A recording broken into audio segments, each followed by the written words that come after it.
আজ চলে এলাম শাওয়ারমা হাট। খুবই সুন্দর অ্যাম্বিয়েন্স।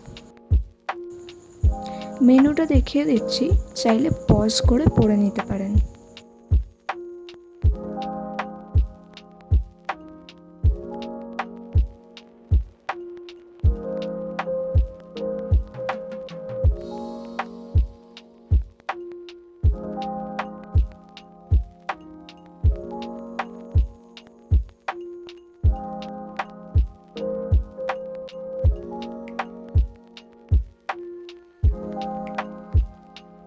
আমি যেটা নিয়েছিলাম সেটা হচ্ছে অ্যারাবিক শাওয়ারমা র্যাপ। কিছুক্ষণের মধ্যেই চলে এসেছিল। খুবই ভালো ফিলিং আর দুর্দান্ত খেতে। আর আরেকটা জিনিস নিয়েছিলাম, এই টুটি ফ্রুটি আইসক্রিমটা। ওভারঅল ভালোই এক্সপিরিয়েন্স।